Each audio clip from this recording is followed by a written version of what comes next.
legitimate race problem. That's the nothing personal word of the day for Friday. Yes, it's Friday, January 27th, 2023. The NFL has a legitimate race problem, according to lawyers of Steve Wilks.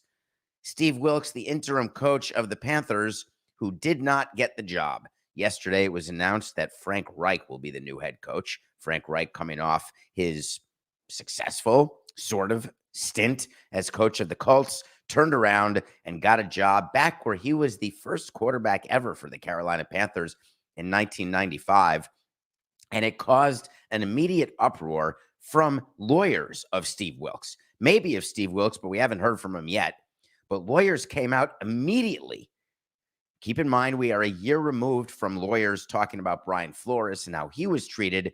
Now we have lawyers for Steve Wilks saying we are shocked and disturbed that after the incredible job that Coach Wilks did as the interim coach, including bringing the team back into playoff contention, garnering the support of players and fans. Let me stop there. Owners don't care if you have the support of players and fans. How about garnering the support of the owner? But anyway, let's not talk about that part of the statement. And they put it in quotes, which means you can take it out and the statement still reads, you don't need what's in the quotes. Anyway, commas. Shocked and disturbed that he was passed over for the head coach position by David Tepper.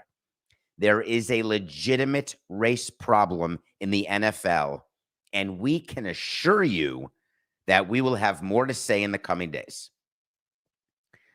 This is a serious topic, and I don't mean to make light of it. But if you are going to go scorched earth after one stint as a coach, an interim coach, you did well. Steve did well. Coach Wilks did great.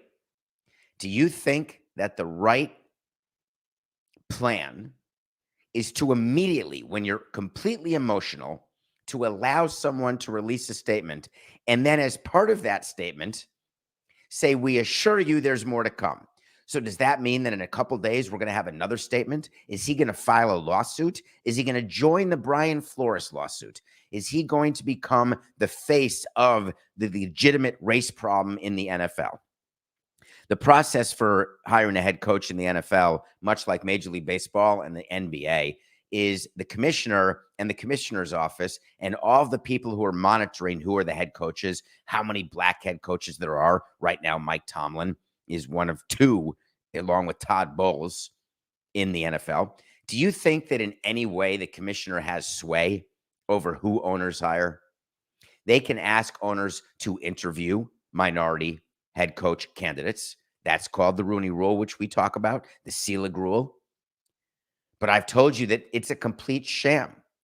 Owners interview minority candidates when they know they want to hire a white candidate who they want to hire. They also interview minority candidates when it's a minority candidate they want to hire.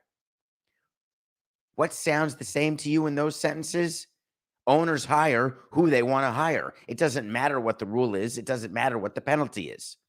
If David Tepper wanted Frank Reich, that's who he was going to hire no matter what. The irony is that Steve Wilks was likely not even a finalist for the Carolina Panthers job. And is that a reason to be shocked and disturbed? Does that mean there's a legitimate race problem in the NFL? The legitimate race problem is the numbers. The way that we do the math is that we want, and this is how we did it back in running a team. You take the number of minority players or the makeup of the demographics in your league of your players, and you try to say that you want close to equal representation on the coaching side. But in baseball, it's not just about black people or black coaches. It's also about Latin coaches. Because in baseball, when you look at the minority who's playing, you've got a huge Hispanic percentage, Latin, small black, but tons of minority managers, coaches, etc. In the NBA, mostly black players, so you look at the percentage of black coaches. NFL, people are doing that same math. But then look at the owners. if you look at the number of minority owners, it was noteworthy today as an example, and we'll talk about it maybe for a few minutes later. Can't guarantee it, that Dana Brown got hired to be a black GM, and it was noteworthy for the number of black GMs because there aren't. Kenny Williams is the only other one with the White Sox. But then you look at the number of black owners, and I can tell you, having been in owners' meetings, you can look around all you want. You're not going to see it. What's going on? What's the reason? We can talk about economics. We can talk about anything we want. But the only point is that the owners will always have the final decision, and bringing pressure upon them through these type of what I would consider inflammatory statements, it's not going to be helpful. If you want to rile up a constituency, if you're talking to black people who are angry or people who didn't get the job, what's going on behind the scenes is that the second place candidate who lost out to Frank Reich is just as angry as Steve Wilkes. The second place candidate happens to be Kellen Moore, who's the Cowboys offensive coordinator. And he came out and said he was the real finalist with Frank Reich. It wasn't even Steve Wilkes. You think he wakes up in the morning happy when Frank was announced? He's just as upset. So what is the end game? The end game, the commissioners will tell you, is to have more minorities in positions of power. So they'll go through an entire series of events where they build programs, where they try to explain to minorities how to interview, how to get their resumes together, how to get more entry-level jobs, because then they can work their way up the chain. Mike Hill with Major League Baseball is doing amazing work on the diversity side, trying to increase the pool of candidates. And I would never, as he's a good friend, tell you that his time is being wasted, except his time is being wasted. And the reason it's being wasted is all of the preparation you want to do, all of the help you want to give to any sort of candidates, none of it's going to matter until the color of the owners changes. And I'm not telling you that all owners are racist. I'm telling you that all owners have comfort levels of people who they want to be with because you're with your head coach or manager a lot. And all owners have an eye. By the way, how do we not go right to Jim Irsay? Can you imagine what the press release will be from Steve Wilkes' attorney if Jeff Saturday is named the head coach of the Indianapolis Colts, the aforementioned Indianapolis Colts? Jeff Saturday, who is not a successful interim coach, doesn't matter. So when you are looking at a statement from Wilkes' lawyers that says how successful he was, he could have done anything. Well, winning the Super Bowl, he likely would have had to have been kept. And I'm not saying that owners root against interim coaches who they don't want, because they don't. But I am saying that they have rationalizations in their head. Listen, if we make it to the conference finals, we're going to have no choice. We'll sign him to a 2-year deal, and that's it, because I have my guy, and he'll just wait a couple years. They're not rooting against their team necessarily, but it's a silver lining when the team doesn't win. So getting a team close to playoff contention, in playoff contention, NGE, it's simply not good enough. So Jim Irsay, there's a chance that he's going to hire Jeff Saturday. What a sham process. He's interviewing 8 people in the second round, brought in Jeff Saturday to actually interview. Why would you need to interview Jeff Saturday to be your permanent head coach? We're off the subject, Coca, but I just thought of this right now, and we're live. What is the reason? I've never interviewed an interim manager one time. You know exactly what you have. You know more about your interim than about anybody because you've lived with him. You've watched him manage. You understand his thought process. You understand whether he can deal with the front office or not, whether he can deal in the clubhouse or not. You don't need 16 games to figure that out. Coca, what did Jeff Saturday do? 8 games? He went 1-7 in his 8 games coaching. But if he's named head coach, it just shows you that what I'm saying is right, which is that owners don't give a flying rat's pituitary gland about anything other than what they want. And guess what? The commissioner is powerless. The lawyers are powerless. All diversity institutions are powerless, who come up with stats and who are grading teams and leagues and everything that's done. It doesn't change behavior. People want to be with who they want to be with. They're comfortable with who they want to be comfortable with. Does that make them racist? No, but it makes them exactly normal. You've got all of these situations happening, and it started with Brian Flores, who opened this Pandora's box. I told you when he sued the NFL that he was done coaching. And now I'm going to take it a step further. When you release statements like what Steve Wilkes did through his attorneys, you're also done coaching. Brian Flores somehow is getting head coaching interviews. I think he's interviewing with the Arizona Cardinals. I think Sean Payton may be interviewing for that too. Brian Flores is not going to get a head coaching job. You cannot be a head coach. I told you that when he filed the lawsuit. When you've got open lawsuits and you are shown to be prone to file lawsuits against the league or against your team, why would any owner want to do that? If you want to make a statement and you want to hire a black head coach, there are amazingly a high number of qualified black head coaches or head coaching candidates you could bring in. Brian Flores is not one of them. You think that sometimes black people don't understand when they are being given sham interviews? It's been going on for 20, 30 years more, the sham interviews. Steve Wilkes is also not going to be a head coach in the National Football League. Why would you decide to make a statement like that? If you believe it and you feel it, then you don't say it. Unless your object is to only bring attention to the fact that it exists, and you do that for the betterment of people who are coming after you. But Brian Flores already made that inroad. This is not a racial thing for me, and just because I'm white doesn't mean I can't talk about it. I'm trying to actually make it easier for black coaches to get hired. I worked, as you know, and this is not me talking about, oh, I'm not racist because I have a black friend. I'm not talking about any of that. I'm talking about the mentality of people in charge. You look at the results of teams. At the end of the day, owners with their egos, they want to win. They want to walk around owners' meetings. They want to walk around their home cities. They want to go to their country clubs, and they want to be winners. They don't want to be losers. And you're going to say it's winning enough just to own a team. When you are of that caliber of wealth and that caliber of ego, it's not enough. You want more. And the way to get more is to put yourself in the best position possible to win. And if that means it's someone you're comfortable with, then so be it. You don't get comfort with someone through the interview process. I've interviewed tons, scores of managers. You don't know what your relationship's going to be like during the interview process. I can tell you when you're interviewing people who you don't want. I can tell you when you're interviewing someone who you're forced to hire and then you're not going to get along with. You can figure that out pretty quickly.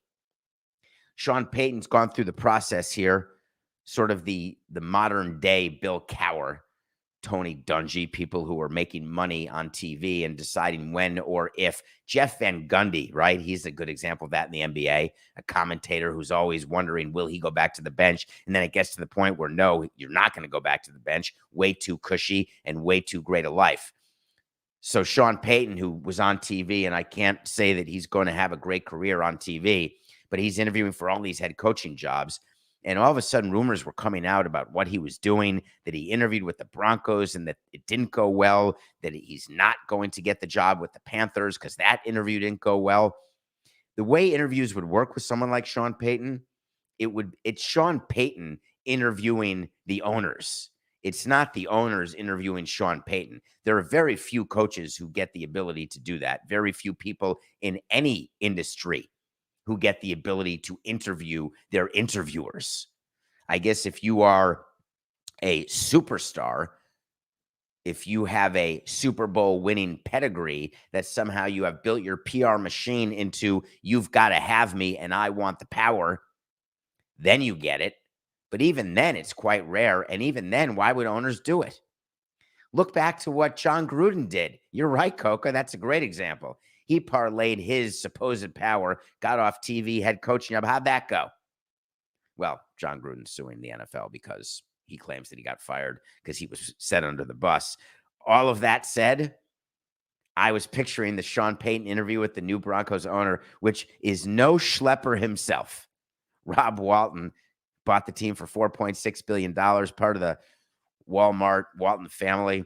Sean Payton walks in, takes Walton's plane to get there for sure. That's what happens when you're really good. You get the owner's private plane taking you to your interview. When you're a new first-time manager or coach, you fly commercially but first class to go to the interview. We'll set you up with our traveling secretary. When the owner sends a plane, you know that you've got some leverage. Baseball, it happens more often with GM candidates. You'd send a plane because GMs can be used to flying privately and they want to feel as though they're being feted, and owners want to feel as though they are demonstrating how they're going to be treated. But owners generally have a reputation with how they send people and treat people. But in any case, so there you go. Sean Payton goes in and looks at him and says, it's very simple. I'm going to want about $5 to $8 million a year, maybe closer to $10 million a year. But more importantly, I'm in charge of personnel. You can come down to the locker room when I tell you. You can tell me about players all you want, except talk to the hand, because I'm not listening. What would make an owner give a coach that type of power? Desperation. Speaking of desperation, I believe there is one owner above all the other owners in football who should be feeling the most desperate, and he manifested that desperation with a move yesterday that made me smile. And one of you asked about it. You know what I want? I want to talk to Samson. So you want to talk to Samson? Get in my Twitter at David P. Samson. Ask me questions. David, can you explain Jerry Jones's decision to fire so many coaches and keep his head coach? And why did Mike McCarthy make the announcement? Help me, Rhonda. I'm a Cowboys diehard and I'm angry. Apologies to the person who wrote that because he or she did not write, and it's sometimes hard to tell, did not write. I'm talking about because of the username, did not write, help me, Rhonda. I put that in. Help me. I'm a Cowboys diehard and I'm angry. What are we talking about? Mike McCarthy made an announcement yesterday, and it was a doozy. Head coach Mike McCarthy announced today that the team has not renewed the contracts for the following coaches. And then it was like an Ace Ventura situation. He pulled out the list and it went, and it was Rob Davis, George Edwards, Leon Lett. Remember Leon Lett, that fumble recovery? Skip Pete, Joe Philbin, Kyle Valero, gone. And then the quote: we thank these men for their hard work, dedication, and contributions to the Cowboys. Do you know when those things are being written, fingers are being crossed, toes are being crossed, the people put their fingers around their nose like this? They don't mean this.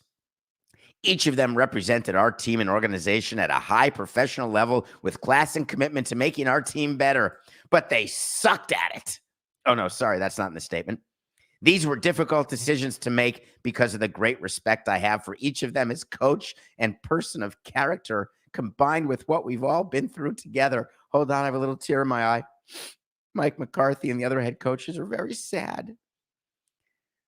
I've told managers that we're firing coaches before, and managers fight for their coaches until you tell the managers, by the way, if you want to keep those coaches so badly, no problem, I'll fire you too. You think that Mike McCarthy came to this conclusion on his own, that he was ready to fire all these coordinators? Well, they're such good people. It's the hardest part of the business, he said. We wish them nothing but the best. Horse hockey, you don't wish them the best. You could care less about what happens to them going forward. Oh, you're going to call Joe Philbin? Hey, Joe, you all right? Everything okay? No, you call Joe Philbin in and say, we're going another direction. We're moving on. Thank you. And Joe Philbin says, why? Our offensive line was so good. Well, because Jerry told me to. Mike McCarthy didn't make the decision right now to fire all of these coaches. None of these head coaches. If you ask every head coach you meet, every single one of them is so loyal to their coordinators and so loyal to their coaches, that's managers in baseball, that they will tell you they never want to fire one of their assistants. Let's just all call them assistants, because then it doesn't matter what sport we're talking about. No head coach or manager wants to fire any of their coaches. They do it when the owner or the GM or president goes up to them and says, that's your choice. We're telling you exactly who you're going to fire. But what it showed us is that Jerry Jones is not going to blame any of this on Mike McCarthy. Any of the problems with the Cowboys. And problems with the Cowboys, let me give you the numbers just so you have them. The Dallas Cowboys in the 2000s, this century, have had 9 years of playoff appearances and 0 Super Bowl appearances. They've won 4 playoff games since the year 2000. 4. Now, before you say that's good or bad, let's compare it to a couple teams. How about just teams in the NFC East? The Giants have been to the playoffs 9 years this century with 3 Super Bowl appearances and 2 rings. That makes them a little better than Dallas's 9 years with no Super Bowls. How about the Eagles? 15 years in the playoffs, 2 Super Bowls, 1 win. But don't worry, the Cowboys have the Redskins. Nope, they're not the Redskins. They have the Commanders. 5 appearances, 0 Super Bowls. That means that Dallas is the second least, the second most, the second biggest. What do you want to go with here, Coca? 4, 8, 69. The Dallas Cowboys are the second least successful franchise in the NFC East. But when you compare them to the other teams around football, the Green Bay Packers with 16 years of appearances, the New England Patriots with 18 years of appearances. You're talking about this century. The Dallas Cowboys have been abject failures. But yet, Mike McCarthy came out and said, hey, Jerry Jones wants me to be Tom Landry. Tom Landry was the coach of the Cowboys for 29 years. Mike McCarthy will not be the coach of the Cowboys for 29 years. It's simply not going to happen. But Mike McCarthy wanted you to know that we're all very disappointed. We understand the fans are disappointed, and we are too. Please have confidence and clear understanding that we're going to do everything we need to get this trophy. As far as my relationship with Jerry, I'm using his words, we're in an excellent spot. I like that. Do you ever tell your girlfriend that? Or your boyfriend or your spouse? How we doing? How are things? We're in an excellent spot. When you're using the word excellent spot, you ought to be talking about one thing only, and not the relationship that you're having when it's an owner and a GM versus a coach. So what's my answer to your question? I can't explain why Jerry Jones isn't firing Mike McCarthy. Does he have pictures? Does he actually believe that Mike McCarthy is the head coach who's going to help the Cowboys win? Or here's the real explanation. Jerry Jones knows. I wanted that to be so much smoother, Coca. 1, 2, 6, 9. What Jerry Jones realizes is that he's never going to have a successful head coach. And the reason he's never going to have a successful head coach is because he is the worst GM in all of football. Not the worst owner, because they all meddle, but he's the worst GM. Disappointed, looking for trophies. The way teams decide who's going to make announcements, just to finish the second part of your question, is that owners only make good announcements and coaches and GMs and presidents make bad announcements. Just that's a rule of thumb. You will very rarely see owners announce the firing, but you will always see owners announce the hiring. That's how they do it because they're owners. Jerry Jones, as a GM, does not want to be associated with the firing of coaches because at some point you got to get fired yourself if you're the GM, unless, of course, you're the owner. And you may think I'm on Jerry Jones too much when I tell you that I actually have great respect for him for naming himself the GM, but I have great respect only if he fires himself. He can still be the owner of the most valuable franchise in the world, but doesn't he feel like it's time to get a little more successful? Doesn't he remember what it was like when he wasn't making all the decisions? When we come back, we're going to review a movie, and I'm going to save you from a problem that you will have if you are me, and then we're going to talk about what's going on with my picks of the day and Jim Dolan. We'll be right back. There is something coming. Old friends and allies standing together again, reuniting to accomplish a shared mission. Knowing your destiny must not be denied, because this decides everything. Bengals, Chiefs, the AFC Championship, and at halftime, the world premiere for the official trailer of Star Trek Picard, streaming February 16th on Paramount+. Welcome back to Nothing Personal. If you're watching this live, then you just saw a commercial for the AFC Championship and the fact that they're going to have Picard, Star Trek's Picard, unveil their trailer at halftime. That's sort of exciting. I love the cross promotion. It's great, right? When CBS and Paramount, they're all together. If you're listening to this, you have no idea what I'm talking about. So we're going to keep going with a movie. I watch a movie every day. So I go on to all the streaming services. This is supposed to be Oscar time for me. I believe I've now seen every Oscar nominee in any category that is available to be streamed. So I've got to wait for the other movies because I just haven't been back to theaters. Maybe it's time for me to go back to a theater because there are a bunch of movies I still have left to see, but I keep a list.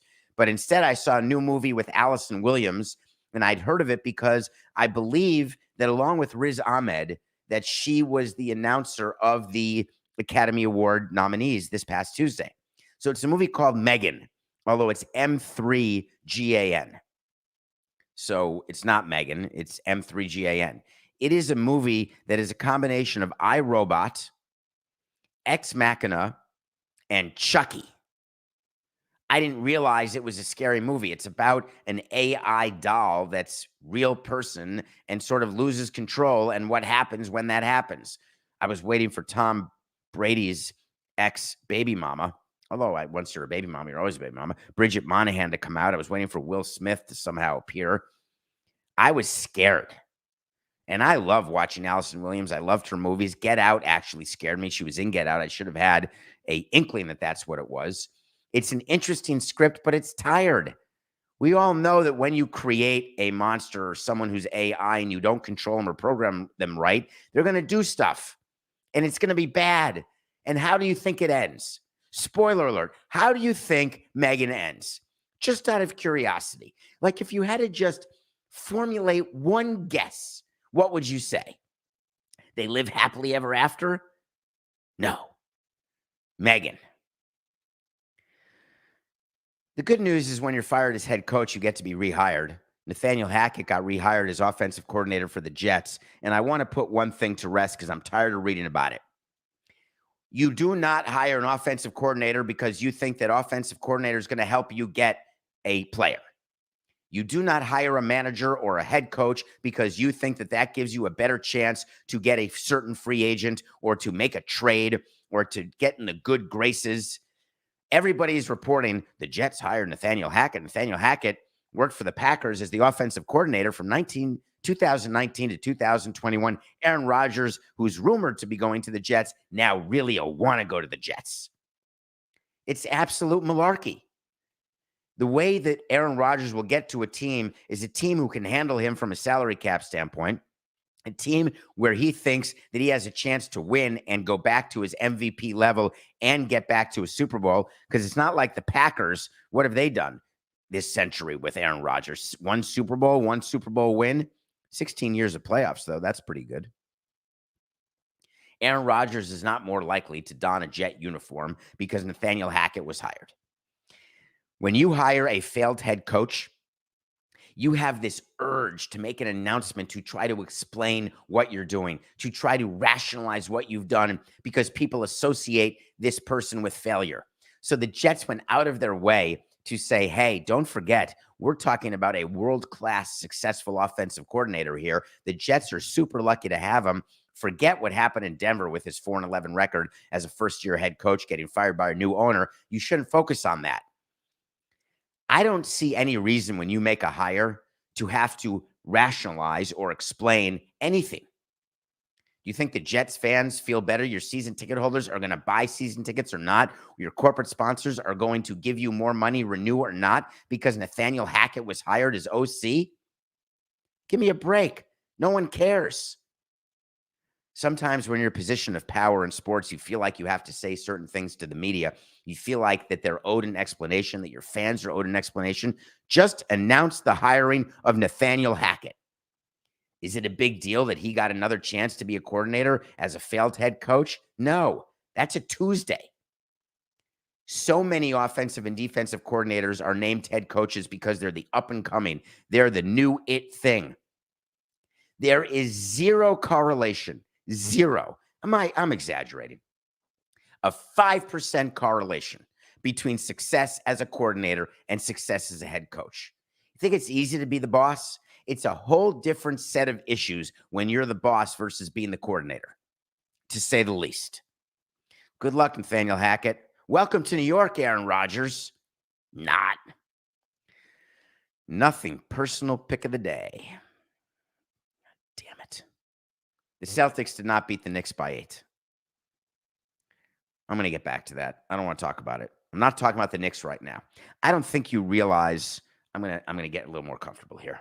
if you're watching this on Nothing Personal with David Samson YouTube channel or you're live, I'm going to sit up straight and look in the camera and say this. I've never loved any sports team the way I love the New York Knicks in my life. I worked for the Montreal Expos. I worked for the Florida Marlins, the Miami Marlins, 18 years. The love I had for the New York Knicks from 1975 to 1999, I won't feel love like that again. I know too much about how the sausage is made, and it has ruined me and my life as a fan. I can think back about the 1990s Knicks, about the success they had. I can think about how I felt when the team was successful, how I hurt when the team failed and the team lost. It helped inform me how to be a team president because I understood the emotional side that fans went through. But as a team president, I couldn't do anything about it. You can't run the team emotionally. My love for the Knicks has gone away and it won't come back. And the reason it won't come back has nothing to do with James Dolan.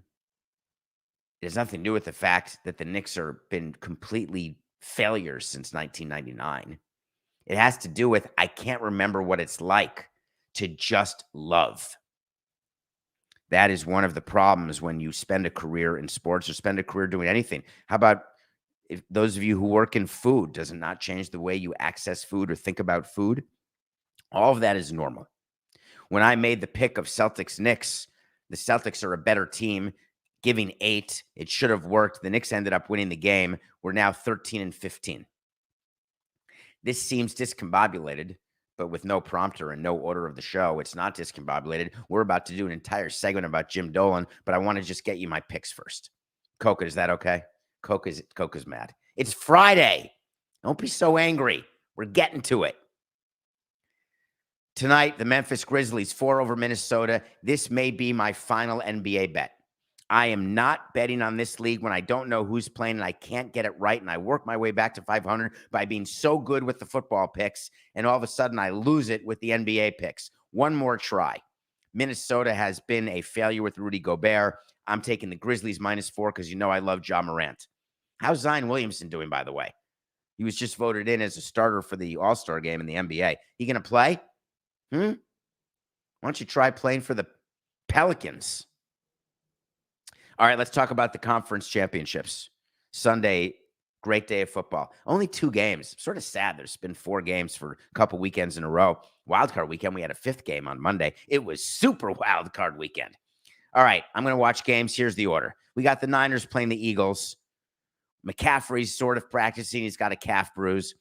Eagles, as you watch them, have a premier defense, a premier offense. Brock Purdy, who is telling you that Brock Purdy can get a team to a Super Bowl? Mr. Irrelevant getting a team to a Super Bowl? There are people out there saying, yes, that's used to, that it can't happen. It's impossible to happen. Guess what's going to happen? Brock Purdy is going to get his team to the Super Bowl. Ironically, he may win the Super Bowl, get a huge contract, and never be good again. Hi, Nick. That was pretty fun what the Eagles did, though. I'm taking the Niners +2.5 over the Eagles. It's really like pick'em games. These are 2 very competitive games. The Niners are just tough. Their defense is as good as the Eagles, and I think they have more offensive weapons than the Eagles. That means they're the better team. Do I worry about Brock Purdy against the Philadelphia Eagles defense? Yes, I do. Is it a 2.5-point worry? No, it's not. Niners 2.5 over the Eagles.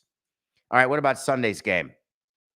Talk about gamesmanship. That was our show yesterday. Patrick Mahomes came out today. Well, 2 days ago. How does that work, Coca? Yesterday's show was about gamesmanship because of what Mahomes had done 2 days ago. Today's show, I'm going to talk about what Mahomes said yesterday when he went through a practice and said, hey, it went better than I expected. I feel pretty good. Not a lot of video out there. He talked about which plays they're going to run and how they're going to have to go to his strengths, not his weaknesses. Will he be able to stay in the pocket, get out of the pocket? Well, something happened because it used to be a pick'em game. Then the Bengals were favored. Now the Chiefs are favored. The only thing that's changed is the status of Patrick Mahomes. So here's how this is going to work. Patrick Mahomes is going back to the Super Bowl. And they're giving a point, and I'm going to give it. It's a pick'em game. Pick who you think's going to win. I'm saying the Chiefs at home. I saw a stat yesterday that Patrick Mahomes has played in 12 playoff games, and 10 of them have been at Arrowhead, and 2 of them were Super Bowls. He's never played a road playoff game in his career. That's sort of amazing, isn't it? Anyway, Chiefs won over the Bengals. Make sure you watch these games. We are 2 weeks and 2 days away from the Super Bowl and the end of the National Football League season, which in my previous life was also known as Christmas morning. All right, now I can return to the Knicks. Jim Dolan is the owner of the Knicks. Jim Dolan is considered by many to be the worst owner in sports. And there was a time when our owner held that. I don't understand how our owner ever could have been considered the worst owner anywhere when he won a World Series. I think once you win one Super Bowl or one World Series or one NBA championship, no matter what happens before or after, by definition, you can't be the worst at anything, no matter what. And this is not sort of self-dealing. This is how I really feel. As I told you with these NFL teams, we can do the same with MLB or the NBA. It's hard to win. Jim Dolan is not the worst owner because the Knicks have been so pathetic for the last 20 years. No. Jim Dolan's the worst owner because of how he treats people who work for him, how he treats his customers. Those are the only 2 constituencies that matter. I'm not even judging people according to how they treat other owners, how they treat league employees. I'm talking about how you treat your own employees and your own customers. And I'm not talking about people who aren't fan-friendly. There's plenty of things I had to do that aren't fan-friendly. You increase the price of tickets when you haven't been winning because you think you can. You increase the price of concessions when people haven't been eating because you think you can. You milk, as the head of a company, the most money you can out of your customers, and you go right to the edge where people are going to go to your competition, and then you try to live at that edge. And you try to create value so you can move that edge. I do not criticize any business owner for charging as much as they can for their products, because guess what? If people are buying it, then you're not charging enough. Keep going. As soon as you see a dip, then stop raising your prices. Owners love winning because they can use that as an excuse to raise prices. Jim Dolan doesn't need to win to raise prices because he's got New York and all of us. I went to Knicks games when they were so bad in the 80s. There were 5,000 people there looking through a bunch of clouds of pot smoke in the blue seats. I didn't care if they won or lost. I loved them that much, no matter what. The names on the front of the jersey is all that I would focus on. Knicks. It's still that way. Madison Square Garden, with the highest amount of gate revenue, the highest amount of average ticket price, the actual most corporate sponsorship dollars, because you're in New York. You're not going to get change of behavior by an owner. Jim Dolan, we did a segment on him 2 weeks ago. 3 weeks ago, you'll find it, maybe, about him not allowing entry for attorneys who have sued or are involved currently in a lawsuit against him or Madison Square Garden. And there are attorneys who have been suing Madison Square Garden and Jim Dolan about their season ticket policies, various subjects. But he has a list. And it's a list of people who are not invited into the garden. He then has technology called facial recognition technology. This is when you go to the Madison Square Garden, and get ready for this because it's happening not just at the garden. This is happening everywhere. This is Minority Report time. It's time to walk into the Gap and figure out what size jeans you are and have them bring you right to the rack because you haven't bought jeans in 2 years. There is facial recognition stuff right now at the garden where they can tell who's who, what's what. And if they see that it's someone they don't want in, they're claiming it's because of terrorists. Nope. It has nothing to do with terrorism. It has to do with they want to keep out the people they want to keep out who are on their list. And I like it. And the reason I like it is, do you know what our facial recognition technology was before there was facial recognition technology? Or what we do because we weren't going to spend the amount of money to put in the system that Jim Dolan spent? We had all of the security guards at every entrance have a piece of paper like this with pictures of people we didn't want in the ballpark. Now, the reason we didn't want them in the ballpark is because they would do things They would have behavioral issues. They would get into fights. They wouldn't have paid their bills, whatever the reason is. We didn't do it because of race. We didn't do it because of terrorism. We didn't get the terrorist watch list and put that on pieces of paper. We had people who were not invited into Marlins Park. Do you know how easy it is to get past when you're only looking at a picture? What do you think? The security guard is looking at everyone who's coming through and then looking down? It's like having your face at the post office or on the back of a milk carton. Not nearly as effective. So what do? You come up with technology where it just beeps. I know you. Get out of here. So I'm in for facial recognition. I'm not in for not allowing people to go to games because they work in law firms that are suing you. But I am in for what's real, which is you are invited to go to a game at the pleasure of the owner of the arena. At the owner. That's it. We don't need a reason to tell you can't come. We just get to tell you can't come. Go read the back of your tickets. Go read the fine print when you click. We do, by the way, lawyers do the greatest thing now. Do you ever do when you're filling out a form and you have to fill out, I agree with the terms and services, or I have full agreement with that, and you don't want to read it, so you just click down to the box, and when you don't click on the box and you try to do something that doesn't let you do it, it takes you back to the window where you have to agree, and you're like, screw this, I'm just going to hit it. Well, what you're actually hitting is that you've got no rights at all. So good luck to you. So Jim Dolan gave an interview yesterday on a morning show in New York, and he was a raving lunatic. He was talking about the facial recognition technology. He was talking about alcohol, that he wants to have a game at Madison Square Garden where he doesn't serve any alcohol at all because he's fighting with the liquor authorities. He's fighting with the government. He's fighting with everybody. And the reason he's fighting with everybody is that people are tired of only saying yes to him. The power that he's held in this city has gone on for way too long. And this is not about speaking truth to power. This is about what's realistic about what sort of power one individual should have in any sort of society. And I don't mean kings and queens and monarchs and presidents of the actual country. I'm talking about sports team owners. Now, we definitely have more power as team presidents than other industries because it's sports and people are emotional about sports and love sports. Gets us in the door. Any restaurant, nobody says no to us, really, unless you surround yourself with people who say no, which I did, and then they say no way too often. Jim Dolan needs some help, and I'm going to help him right now. I almost was able to help him. I would love to have gotten the job as president of the Knicks and Rangers, but I guess telling Jim Dolan no is not the way to get that job. Telling him that you're going to do things differently than the way he does them is probably not the way to get that job. There's been no one in that company who will do anything other than let him do what he wants. Because if there were, you would never put your owner in a position where he's giving an interview where he looks so crazy. You can find it all over Twitter. You can Google it. Look for Jim Dolan morning interview. Good Morning New York interview. He wasn't drunk because he said he's been sober for 29 years. Don't know whether he was on drugs or not. Maybe he's just got verbal tics. Maybe he's nervous in front of a camera. Or maybe he's just a complete egomaniac. But the things that he was saying about the power that he has led to a politician to actually give a response to the interview, which is so bizarre.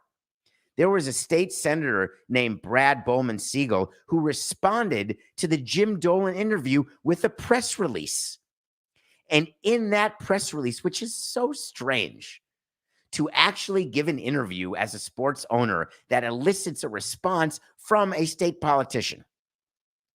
New York shouldn't allow petty tyrants to impose their warped fantasies on the public while reaping millions each year from taxpayer subsidies. I'm grateful to both the New York State Attorney General and the Manhattan DA for launching inquiries into Dolan's vindictive business practices intended to silence his critics. Do you think Jim Dolan is shaking in his boots? Think he's nervous? There's state legislation right now that's going on in Albany right now, and it is it's related to the liquor authority and whether or not who can sell alcohol when and whether or not the garden can actually hold an event and not sell liquor. There's a loophole that would allow James Dolan to ban alcohol And it's a law that would close the loophole that would say facial recognition is not allowed to be used at sporting events. So what Jim Dolan has done through his meltdown is he's drawn attention to what he's trying to do. Instead of going on TV and explaining that the reason we do facial recognition has nothing to do with the lawyers we don't allow in, it has everything to do with safety. We're here in New York and we want our fans to be safe because that's all we care about. We want to win more games and we're working hard to do that. But at the end of the day, we want to make it about safety. So you can come in and have 2.5 hours of enjoyment and not have to worry. This improvement in technology is meant for just that. And then when asked, he could be told and say, well, in addition, we use it to make sure that we keep out people who we do not want to have tickets to our games. There are myriad reasons why people would not be allowed in our arena. And he wouldn't have drawn the attention of anybody. Instead, he was such a lunatic talking about targeting people, violating their rights. If you're the team president of the New York Knicks, or you're anyone associated with MSG or the Knicks and Rangers, you have to look at that interview and say to yourself, wow, I have done a deal with the devil. I like my paycheck, and that's the only reason I'm here. Because I don't want to work hard for this person who is espousing these views that are so full of vitriol and hatred, and they're so incoherent. Is this really what I want? How many of us do those same deals? Do you know why we do them? It's just business. Have a great weekend. See you Monday. This is Nothing Personal.